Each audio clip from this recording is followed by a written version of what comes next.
नमस्कार मित्रांनो, मी ॲडव्होकेट विकास आपल्या सगळ्यांचं पुन्हा एकदा आमच्या यूट्यूब चॅनलवर स्वागत करतो। मित्रांनो, आपल्या या राज्यशास्त्राच्या युनिट 2 अर्थातच पॉलिटिकल थॉट्स यामध्ये आपण वेस्टर्न पॉलिटिकल थिंकर्सबद्दल आपण माहिती घेत आहोत, त्यांच्याबद्दल आपण शिकत आहोत। तर आपण सर्वप्रथम कन्फ्युशियस यांचे विचार पाहिलेले आहेत। मागच्या आपल्या व्हिडिओमध्ये आपण प्लेटो यांच्या आयडिया अर्थातच त्यांनी ज्या काही कल्पना मांडल्या त्याबद्दल आपण अतिशय सविस्तर माहिती घेतली, त्याबद्दल आपण जाणून घेतलं। प्लेटो असं म्हणतात की तुम्ही खूप विचार करायला पाहिजे ज्यावेळेस नवीन नवीन आयडिया येतील। त्यानंतर ते असं म्हणतात त्या ठिकाणी की व्यक्ती ही प्रेमळ आहे आणि तुमचे जे आजूबाजूच्या व्यक्ती असतील, प्रिय व्यक्ती असतील, त्यामध्ये तुम्ही बदलाव आणले पाहिजे, चांगले बदलाव आणले पाहिजे, जेणेकरून त्यांच्या आणि तुमच्या क्वालिटीज ह्या जुळतील आणि तुम्ही अतिशय गुणवत्तापूर्ण जीवन जगू शकता। त्यानंतर या आयडियांमध्येच प्लेटो असं सांगतात की तुम्ही ज्या बारीक सारीक काही गोष्टी असतील, प्रकृतीच्या काही छोट्या छोट्या गोष्टी असतील, त्यातून तुम्ही सुंदरता बघितली पाहिजे, शोधली पाहिजे। जीवनाच्या चांगल्यासाठी किंवा जीवनाच्या संपन्नतेसाठी, समृद्धीसाठी ही सुंदरता शोधणं आवश्यक आहे असं ते म्हणतात। आणि चौथ्या ठिकाणी ते सांगतात की रिफॉर्म ऑफ द सोसायटी म्हणजे समाजामध्ये चांगल्या प्रकारचे बदलाव घडून आणले पाहिजेत, समाजामध्ये चांगले आयडियल्स असले पाहिजेत, चांगले फिलॉसॉफर्स असले पाहिजेत आणि या सगळ्या गोष्टी घडतील जेव्हा आपल्याकडे काही चांगल्या आयडियाज असतील। मित्रांनो, सांगायचं तात्पर्य हेच आहे की हा जो आयडिया किंवा ह्या ज्या काही त्यांनी आयडियाज किंवा कल्पना सांगितलेल्या आहेत, अर्थातच त्यांनी त्यांच्या allegory of the cave and theory of forms यामध्ये त्या नमूद केलेल्या आहेत आणि त्यांच्या फिलॉसॉफीची जो पाया आहे तो या आयडिया किंवा या कल्पनांवरच आधारित आहे। आणि याच्या पुढेच त्यांनी या आयडियाच्या अनुसरूनच द रिपब्लिक या त्यांच्या अतिशय महत्त्वाच्या पुस्तकामध्ये आदर्श राज्य याबद्दलची संकल्पना मांडलेली आहे आणि त्या आदर्श राज्याच्या संकल्पनेमधूनच आपण न्याय कसा मिळवू शकतो किंवा समाजामध्ये कशा प्रकारे न्याय प्रस्थापित होऊ शकतो हे त्यांनी सांगितलेलं आहे। तर मित्रांनो, आजच्या भागामध्ये आपण प्लेटो यांचं आदर्श राज्य the concept of ideal state याबद्दल आपण विचार जाणून घेणार आहोत, त्याबद्दल माहिती घेणार आहोत। आपल्याला माहीतच असेल की तत्कालीन ग्रीसमध्ये ही अतिशय अस्थिर अशी व्यवस्था होती। त्यावेळेस राजतंत्र होतं, राजेशाही होती, मोनार्की होती आणि यामध्ये सुद्धा गृहयुद्ध वगैरे अशी परिस्थिती असल्यामुळे त्या ठिकाणी राजांची हत्या होत होती। त्यांचं जे शासनकाल होता तो अतिशय कमी स्वरूपाचा असायचा आणि त्या ठिकाणी एक प्रकारची अराजकता निर्माण झाल्याचं आपल्या लक्षात येईल। आणि या अराजकामधून त्या ग्रीसमध्ये किंवा जे ग्रीसचे जे काही वेगवेगळे नगरराज्य असतील, त्या नगरराज्यांमधील जे काही सामान्य जनता होती त्यांच्या मात्र अतोनात त्यांचे हाल व्हायचे आणि त्यांना यामधून अतिशय अडचणीचं जीवन त्यांच्या वाट्याला येत होतं। आणि म्हणून प्लेटो यांनी असा विचार केला की कुठेतरी या अडचणी सुटल्या पाहिजेत। जे राजेशाही आहे, राजेशाहीला अर्थातच त्यांनी समर्थन केलं, राजेशाहीचं समर्थन केलं, मात्र हे राजेशाही ही चांगल्या किंवा नैतिकतेवर आधारित असली पाहिजे, इथिक्सवर आधारित असली पाहिजे आणि म्हणून ग्रीसमधल्या अनेक नगरराज्यांमधली परिस्थिती सुधारली पाहिजे। यासाठी त्यांनी त्यांच्या द रिपब्लिक या अतिशय महत्त्वाच्या पुस्तकामध्ये आयडियल स्टेट किंवा आदर्श राज्याची ही संकल्पना मांडलीची आपल्याला दिसून येते। त्यांनी असं म्हटलं की न्याय हा त्यांच्या आदर्श राज्याचा आधार आहे। आदर्श राज्य एक काल्पनिक आहे। या ठिकाणी प्लेटो असं म्हणतात की आदर्श राज्य एक असं नगरराज्य आहे जे केवळ माझ्या शब्दात किंवा माझ्या कल्पनेत आहे, मात्र पृथ्वी तलावर या जगामध्ये, विश्वामध्ये ते कुठेही अस्तित्वात नाही। अर्थात एक युटोपियन वर्ल्ड किंवा युटोपियन स्टेटची त्यांनी संकल्पना केलेली आहे। मित्रांनो, प्लेटो यांचं जे आदर्श राज्याचं जे मॉडेल आहे ते खरं तर दोन गोष्टींवर आधारित आहे। यामध्ये कार्यविशेषीकरण किंवा कार्यविशिष्टीकरण हा एक भाग आणि दुसरी गोष्ट म्हणजे एका वर्गाचं दुसऱ्या वर्गांच्या कार्यांमध्ये अहस्तक्षेप किंवा हस्तक्षेप न करण्याचं धोरण हा दुसरा भाग या ठिकाणी आपल्याला असं महत्त्वाचं म्हणता येईल। प्लेटो यांनी त्यांची आदर्श राज्याची योजना मांडताना आपण मागच्या व्हिडिओमध्ये ज्याप्रमाणे डिस्कशन केलं की त्यांनी शासन वर्गाचे किंवा शासन व्यवस्थेचे 3 अंग सांगितलेत, 3 वेगवेगळे भाग सांगितलेत, 3 वर्ग सांगितलेत, ज्यात ते म्हणतात की गव्हर्निंग म्हणजे रूल करणारे, शासन करणारे, ते फिलॉसॉफर्स किंग आहेत, त्यानंतर जे प्रोटेक्टिव्ह आहेत, जो सैनिक वर्ग आहे, ज्यांच्याकडे करेज आहे असं ते म्हणतात, आणि जो प्रोडक्टिव्ह वर्ग आहे, जो निर्मिती करतो, तो एक वर्ग त्याबद्दल त्यांनी सांगितलेला आहे. आणि त्यांच्या आदर्श राज्यामध्ये एका व्यक्तीच्या अंगी असणाऱ्या किंवा व्यक्तीच्या आत्म्याचे हे 3 गुण आहेत असं प्लेटो सांगतात. म्हणजे अर्थातच व्यक्ती ही तीच असते, मात्र त्यांच्यामध्ये ज्ञान असते, बुद्धी असते, हा एक गुण, साहस, शौर्य हा दुसरा गुण, किंवा तृष्णा, भूक किंवा इच्छा हा तिसरा गुण, आणि हे 3ही गुण व्यक्तीच्या आत्म्याच्या ठिकाणी असतात असं प्लेटो म्हणतात. आणि मित्रांनो, या 3 वेगवेगळ्या गुणांचं ते विभाजन करताना असं म्हणतात की ज्यांच्याकडे बुद्धी किंवा ज्ञान आहे, विजडम आहे, नॉलेज आहे, हा शासक वर्ग आहे, त्यांच्याकडे रिझन असतं. जो वर्ग साहस किंवा शौर्य याच्यानी भरपूर आहे तो सैनिक वर्ग असतो, आणि त्यांच्याकडे करेज हा व्हर्च्यू असतो, हा गुण असतो. आणि जो तिसरा आत्म्याचा गुण त्यांनी सांगितला, तृष्णा किंवा भूक किंवा इच्छा, हा कामगार वर्ग ते दर्शवतात त्याच्यामार्फत, आणि ते त्याला उत्पादक वर्ग म्हणतात. त्याला ते ॲपेटाईट क्लासची संज्ञा देतात. या 3ही वर्गांचा हस्तक्षेप किंवा एकामेकाच्या वर्गांमध्ये किंवा कार्यांमध्ये हस्तक्षेप न करणं हे सुद्धा ते अतिशय महत्त्वाचं मानतात. आत्म्याच्या गुणांवरून किंवा त्याच्या नेचरवरून कोणत्या व्यक्ती ह्या कोणत्या वर्गात जातील ते ठरवलं जाईल, अशी नगर राज्याची किंवा अशी आदर्श राज्याची ती योजना मांडतात. गुणांच्या आधारावरून व्यक्तींचे वर्ग ठरतील असं ज्यावेळेस ते म्हणतात, यासाठी ते आणखी 2 वेगळ्या गोष्टी मांडतात. यामध्ये प्लुटोचा साम्यवाद, अर्थातच प्लुटोनियन कम्युनिझम, याची ते व्यवस्था मांडतात. हा साम्यवाद त्यांनी 2 प्रकारचा सांगितलेला आहे. अर्थातच एक प्रॉपर्टीचा कम्युनिझम म्हणजे संपत्तीचा साम्यवाद, आणि कुटुंबाचा साम्यवाद. आणि दुसऱ्या बाजूला ते असं म्हणतात की सर्वांसाठी त्यांनी एक वेगळी शिक्षण व्यवस्थासुद्धा यामध्ये लागू केल्याचं दिसून येतं. या शिक्षण व्यवस्थेमध्ये अर्थातच ही अतिशय एक ब्रॉड कन्सेप्ट त्यांनी मांडली. 50 वर्षाची वेगळी शिक्षण व्यवस्था त्यांनी मांडली, आणि 50 वर्षाच्या या व्यवस्थेमधून, या शिक्षण व्यवस्थेमधून जे कोणी पारंगत व्यक्ती पुढे येतील, अर्थातच ते फिलॉसॉफर किंग्स असतील, तत्त्वज्ञानी राजे असतील, आणि ते या नगर राज्यांच्या नागरिकांवरती रूल करतील, शासन करतील, आणि खऱ्या अर्थाने ते चांगले शासक असतील असं प्लेटो सांगतात. मित्रांनो, प्लेटो असं म्हणतात की आत्म्याचा गुण हा प्रतिकूल वातावरणामध्ये नष्ट होतो, संपुष्टात येतो, आणि म्हणून त्यासाठी ते मुद्दामहून कुटुंबाचा साम्यवाद याची संकल्पना मांडतात. यालाच आपण म्हटलं की प्लेटोनियन कम्युनिझम. मित्रांनो, हा प्लेटो यांचा साम्यवाद आजच्या मार्क्सवादापेक्षा किंवा मार्क्स यांनी सांगितलेल्या साम्यवादापेक्षा हा अतिशय भिन्न आहे, भिन्न स्वरूपाचा आहे. प्लेटो असं म्हणतात की हा जो साम्यवाद आहे किंवा हे जे कम्युनिझम आहे, हे फिलॉसॉफर किंवा सैनिक या 2च वर्गांसाठी लागू असेल. सामान्य नागरिकांसाठी किंवा जो तिसरा वर्ग आहे, जो प्रोडक्टिव्ह क्लास आहे, कामगार वर्ग आहे, त्यासाठी ते लागू करत नाहीत. यामध्ये ते कॉमन प्रॉपर्टी आणि कॉमन फॅमिली, अर्थातच संपत्तीचा साम्यवाद आणि कुटुंबाचा साम्यवाद या 2 वर्गांसाठी ते मांडतात. ते असं म्हणतात की फिलॉसॉफर किंवा सैनिक हे जे 2 वर्ग आहेत किंवा या 2 वर्गातल्या व्यक्ती आहेत, ह्या चांगल्या गुणांच्या व्यक्ती आहेत, ज्यामध्ये ज्ञान आहे, बुद्धी आहे, विजडम आहे, नॉलेज आहे, करेज आहे.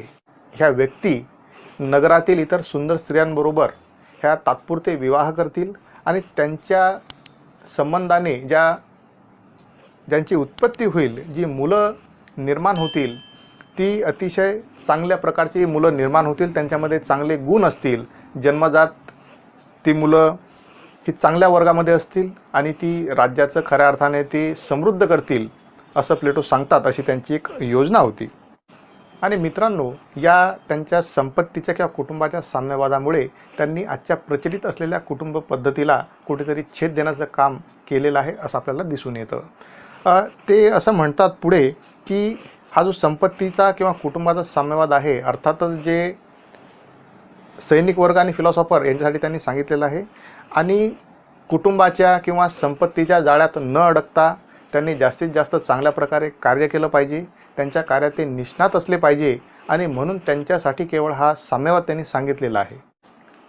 मात्र या व्यवस्थेमधून अर्थातच आपल्याला हवे असणारे फिलॉसॉफर किंग्स किंवा तत्त्वज्ञानी राजे, आदर्श राजे हे कसे घडतील यासाठी त्यांनी एक शिक्षण व्यवस्था सांगितलेली आहे आणि त्यामध्ये ते असं म्हणतात की हे एज्युकेशन हे 2 टप्प्यांमध्ये असेल. पहिल्या भागामध्ये ते 3 टप्प्यांमध्ये शिक्षण मुलांना देण्याचा प्रयत्न करतात. या व्यवस्थेमध्ये 1 ते 6 वर्षापर्यंत ते असं म्हणतात की या वर्गातल्या मुलांना किंवा 6 वर्षापेक्षा कमी असणाऱ्या मुलांना तुम्ही गोष्टी सांगितल्या पाहिजेत, ज्या गोष्टी त्यांना चांगलं आणि वाईट याबद्दलचा फरक करू शकतील, गुड अँड बॅड ते डिफरन्शिएट करू शकतील, अशा प्रकारच्या मोरल ज्या काही स्टोरीज आहेत ते या वर्गातल्या मुलांना तुम्ही सांगितल्या पाहिजेत. त्याच्यानंतर 6 ते 18 वर्ष हा दुसरा वयोगट या प्रायमरी स्टेजमध्ये येतो आणि यामध्ये ते म्हणतात की त्यांना फिजिकल आणि मटेरियल एज्युकेशन दिलं पाहिजे. यामध्ये ते म्हणतात की ॲथलेटिक्स असेल किंवा जिम्नॅस्टिक्स असेल, म्युझिक असेल इत्यादींबाबत ते त्यांना ज्ञान देण्याचं, त्यांना शिकवण्याचं सांगतात. मात्र या ठिकाणी एक लक्षात घेण्यासारखी गोष्ट अशी आहे की ते आर्ट आणि लिटरेचर यावर त्यांनी बॅन टाकलेला आहे, त्यांनी बंदी घातलेली आहे. त्यांचं असं म्हणणं होतं की आर्ट किंवा लिटरेचर यासारख्या गोष्टी ह्या मुलांचं मोरल डिग्रेडेशन घडवून आणतात, नैतिक अधप्पात हा मुलांचा घडवून आणतात आणि त्यामुळे त्यांनी आर्ट आणि लिटरेचर यावरती बंदी घातल्याचं त्यांनी सांगितलं होतं. पुढे चालून याच वयोगटामध्ये, याच वर्गामध्ये प्रायमरी लेवलच्या 18 ते 20 या वयोगटात ते सांगतात की या मुलांना फिलॉसॉफिकली एज्युकेटेड केलं पाहिजे. यांना तुम्ही दर्शनशास्त्र, चिकित्सा, तत्त्वज्ञान यांना शिकवलं पाहिजे आणि या सगळ्यानंतर या ठिकाणी आपल्याला ते प्रोफेशनल क्लास तयार झाल्याचं सांगतात. अर्थातच हा ज्या काही आपल्या रोजच्या किंवा दैनंदिन घडामोडी आहेत त्यासाठी ज्या काम करण्याचा हा क्लास आहे, हा प्रोफेशनल क्लास आहे असं ते म्हणतात. याच्या पुढे जाऊन मात्र जे मुलं किंवा जे विद्यार्थी हे लेवल पूर्ण करून आणखी पुढच्या लेवलमध्ये जातील त्यांच्यासाठी पुढे ते सांगतात की जे फिजिकली स्ट्रॉंग्स असतील किंवा जे मेंटली स्ट्रॉंग असतील त्यांच्यासाठी फिजिकल एज्युकेशन आणि मेंटल एज्युकेशन देऊन त्यांना प्रिपेअर केलं पाहिजे, त्यांना तशा प्रकारे प्रोड्यूस केलं पाहिजे आणि हे तुमच्या शासन व्यवस्थेचे ते ॲडमिनिस्ट्रेटर्स असतील असं ते म्हणतात. त्यांच्यासाठी हे त्यांनी सांगितलेलं आहे आणि यांना टीचर किंवा कलेक्टर किंवा मॅजिस्ट्रेट इत्यादी ते काम करतील अशी त्यांनी योजना मांडलेली आहे. याच्यानंतरसुद्धा ही जी प्रक्रिया आहे ही पूर्ण केल्यानंतर जे काही लोक आणखी पुढे येतील तर त्या अतिशय हुशार अशा प्रतिभावंत माणसांना, त्या विद्यार्थ्यांना आपण फिलॉसॉफीमध्ये वेगवेगळ्या प्रकारचं त्यांना माहिती दिली पाहिजे आणि जे काही तत्त्वज्ञान असेल संपूर्ण जीवनाचं ते त्यांना आपण शिकवलं पाहिजे असं ते सांगतात. आणि या सगळ्या गोष्टींमधून करेज असेल, विजडम असेल, नॉलेज असेल, वेगवेगळ्या कलांप्रती वेगवेगळ्या खेळांमध्ये ते अतिशय तरबेज होतील आणि राजकारण असेल किंवा बाकीच्या गोष्टींमध्ये त्यांची समज, त्यांची चिकित्सा, त्यांची तर्कबुद्धी ही अतिशय डेव्हलप झालेली असेल आणि अशा प्रकारचे फिलॉसॉफर किंग किंवा आदर्श किंवा तत्त्वज्ञ राजे आपल्याला मिळतील आणि हे द रूलर्स असतील, हे आपल्यावरती शासन करतील असं ते म्हणतात. मित्रांनो, हा प्लेटोनी साम्यवाद जो मांडलेला आहे, संपत्तीचा साम्यवाद असेल, कुटुंबाचा साम्यवाद असेल आणि हा साम्यवाद मांडून त्यांनी जी शिक्षणाची व्यवस्था सांगितली जेणेकरून साम्यवाद आणि या शैक्षणिक व्यवस्थेमधून आपल्याला आदर्श राज्यासाठी आदर्श किंवा तत्त्वज्ञानी राजे आपल्याला प्रोड्यूस करता येतील, फॉर्म करता येतील. मात्र आपल्याला असं म्हणता येईल की हा प्लेटोचा विचार हा इंटेलेक्च्युअल ऑलिगार्की किंवा टोटॅलिटॅरियन फॉर्म्युला आहे. याचा अर्थ असा आहे की कारण की प्लेटो हे डेमोक्रॉसीमध्ये हे विश्वास करत नाही, बिलीफ करत नाही, ते लोकशाहीला मानत नाही आणि यांचा हा जो राजा आहे हा निवडून आलेला नसल्यामुळे ते एक ऑलिगार्कीचं किंवा त्या प्रकारचं स्टेट आहे असं म्हणता येईल. या ठिकाणी प्लेटो यांनी त्यांची जी आदर्श राज्याची काही योजना मांडली, आयडियल स्टेटची जी काही कन्सेप्ट त्यांनी सांगितली, अर्थातच ते स्पार्टा या ग्रीकच्या नगर राज्यात त्याची जे शासन पद्धती होती त्याचा प्रभाव प्लेटो यांच्यावर होता. मात्र यामध्ये एक फरक असा आपल्याला दिसून येतो की या स्पार्टामध्ये जे शासनकर्ते होते, जो शासक वर्ग होता तो वरियर्स या क्लासमधून आलेला असायचा. मात्र प्लेटो यांचा जो शासक वर्ग आहे, जो रुलिंग क्लास आहे, जे रूलर्स आहेत, ते अर्थातच ते वरियर नव्हते तर ते फिलॉसॉफर होते. ते फिलॉसॉफर असल्याच्या सोबतच वरियरचे सुद्धा त्यांच्यामध्ये एक गुण होते. आणि म्हणून कुठेतरी आपल्याला असं लक्षात येईल की प्लेटो यांचा जो रूलर आहे, यांचा जो शासक आहे, तो स्पार्टाच्या तुलनेमध्ये वेगळा आहे आणि त्याच्यापेक्षा अतिशय भरभक्कम असा म्हणजे साहसी आणि विद्वत्तापूर्व शासक त्यांनी मांडण्याचा प्रयत्न केला. प्लेटो यांनी जरी कुटुंबाचा साम्यवाद मांडला असेल, त्यानंतर संपत्तीचा साम्यवाद मांडला असेल आणि आदर्श राज्यासाठी हा दोन्ही प्रकारचा साम्यवाद याचं ते महत्त्व सांगतात, याचं ते समर्थन करतात. मात्र हे सांगत असताना त्यांनी असं म्हटलं की equal rights to male and female, त्यांनी महिला आणि पुरुषांमध्ये अधिकारांच्या बाबतीत कुठलाही भेदभाव केला नाही असं आपल्याला म्हणता येईल. एके ठिकाणी प्लेटो असेही सांगतात की until philosophers are kings or the kings and princes of the world have the spirit and the power of philosophy and political greatness and wisdom meet in one, and cities will never rest from their evils. म्हणजे plateaus सांगतात की जर तुमच्या राज्यातले तुमचे शासक जर philosophers असतील, यात अर्थातच ते किंग्स आणि प्रिन्सेस दोन्हींचा समावेश करतात, आणि ते असं म्हणतात की त्यांच्या स्पिरिटमध्ये, त्यांच्या आत्म्यामध्ये फिलॉसॉफीची आणि पॉलिटिकल ग्रेटनेसचे काही जर व्हर्च्यू असतील, गुण असतील, तर मित्रांनो ते पुढे असं सांगतात की तुमची जी सिटी आहे किंवा तुमचं जे शहर आहे, तुमचं स्टेट आहे, हे काय होईल की हे कधीही never rest from their evil, हे त्या नगरामधल्या ज्या काही दुष्ट प्रवृत्ती आहेत किंवा जे दुराचारी लोक आहेत, दुर्जन आहेत, त्यावर ते तुमचं नगरराज्य, तुमचं शहर हे अवलंबून राहणार नाही आणि कुठेतरी त्याची भरभराट होईल असं ते म्हणतात. मित्रांनो, प्लेटो हे त्यांची आदर्श राज्याची योजना अजून पुढे प्रस्तावित करताना अजून असं म्हणतात की यामध्ये त्यांनी 3 वेगवेगळ्या प्रकारचे स्टेजेस सांगितले. यामध्ये म्हणतात की सर्वप्रथम जे आर्थिक चरण आहे, इकॉनॉमिक स्टेज आहे, यामध्ये ते असं म्हणतात की कुणीही व्यक्ती ही आत्मनिर्भर बनू शकत नाही किंवा होऊ शकत नाही, आणि म्हणून आपण समाज फॉर्म केलेला आहे आणि या समाजाच्या भरणपोषणासाठी किंवा समाजाच्या गरजा पूर्ण करण्यासाठी अर्थातच आपल्याला रिप्रोडक्शनची, उत्पादनाची गरज भासते, आणि त्यामुळे हा इकॉनॉमिक स्टेज किंवा हा जो वर्ग आहे, प्रोडक्टिव्ह वर्ग आहे, हा निर्माण होतो. यानंतरच्या वर्गामध्ये अर्थातच ते मिलिटरी स्टेज किंवा सैनिकी चरण, मिलिटरी क्लास, याचं ते वर्णन करतात आणि त्यामध्ये ते असं म्हणतात की राज्याच्या प्रगतीसाठी, राज्याच्या समृद्धीसाठी भूमी किंवा जमीन पाहिजे, आणि त्याचबरोबर जो राज्याचा स्वतःचा भूखंड आहे किंवा राज्याची जी जनता आहे त्याची सुरक्षा करायची असल्यास सैनिक वर्गाची निर्मिती करावी लागते. दुसऱ्या राज्यांसोबत युद्ध करण्याच्या बरोबरच गृहयुद्ध किंवा राज्यातले अंतर्गत कलह हे संपवण्यासाठी आणि त्यासाठी नागरिकांवर वचक ठेवण्यासाठी सुद्धा सैनिक वर्गाची आवश्यकता हे राज्याला असते असं प्लेटो म्हणतात. आणि पुढे ते असं सांगतात की जो सर्वोच्च चरण आहे, हा जो तिसरा चरण ते सांगतात, त्याला ते हाय स्टेज म्हणतात. अर्थातच हा रुलिंग क्लास यांचा ही स्टेज आहे, रुलिंग क्लास, आणि यामध्ये ते विवेकी व्यक्तींचा समावेश करतात.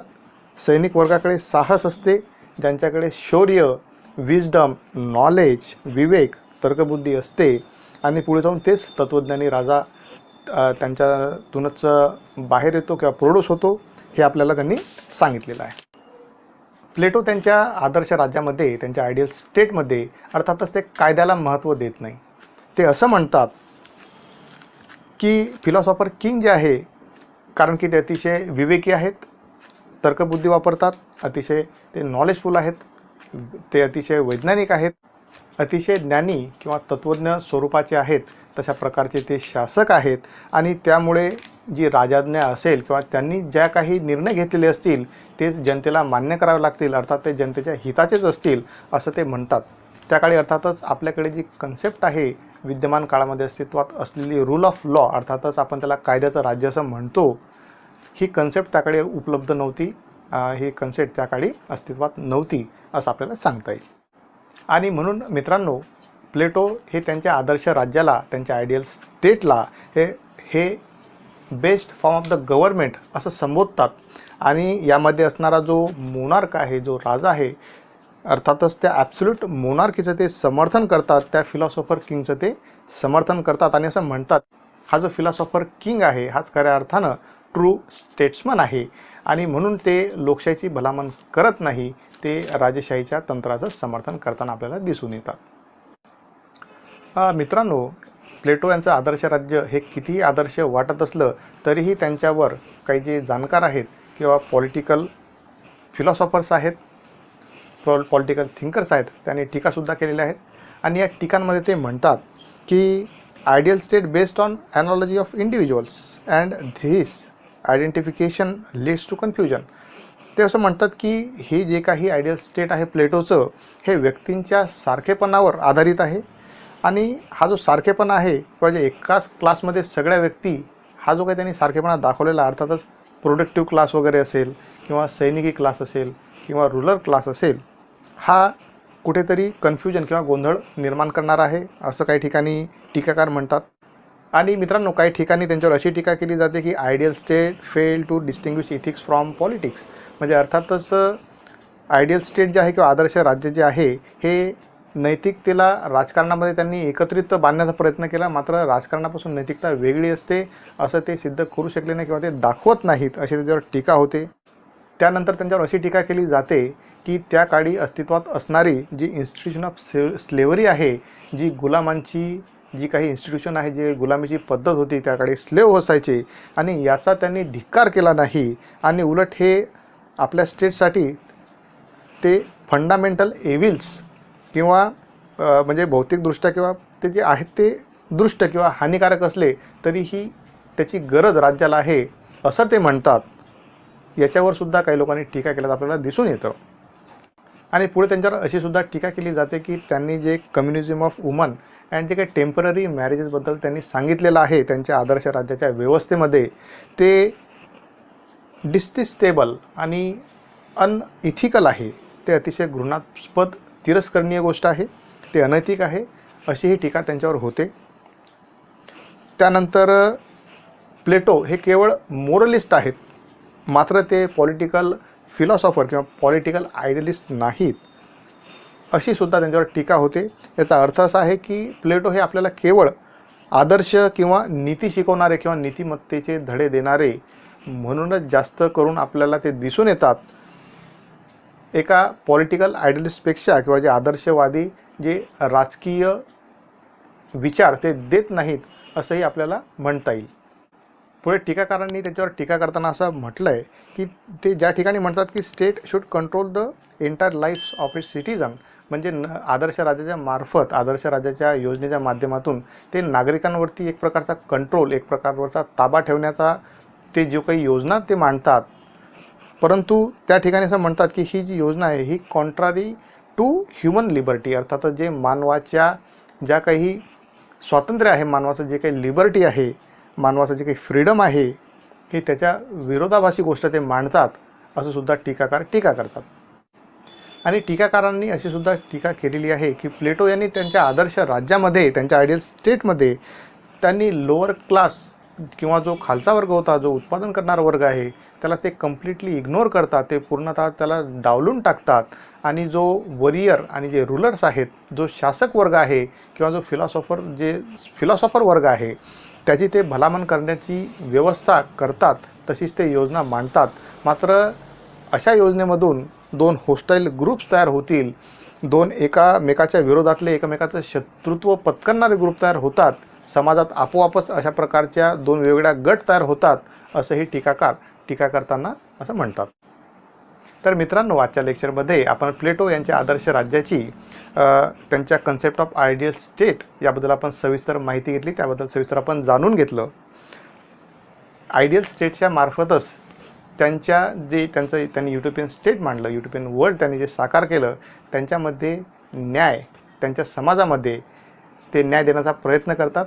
अर्थातच ही न्यायाची काय संकल्पना आहे, प्लेटो यांची न्यायाची संकल्पना, हे आपण पुढच्या लेक्चरमध्ये बघू. त्याबरोबरच प्लेटो यांची जी अतिशय महत्त्वपूर्ण ग्रंथसंपदा आहे, त्याबद्दलही आपण ओझरती माहिती घेण्याचा प्रयत्न करू. तर भेटूया मित्रांनो पुढच्या लेक्चरमध्ये. धन्यवाद.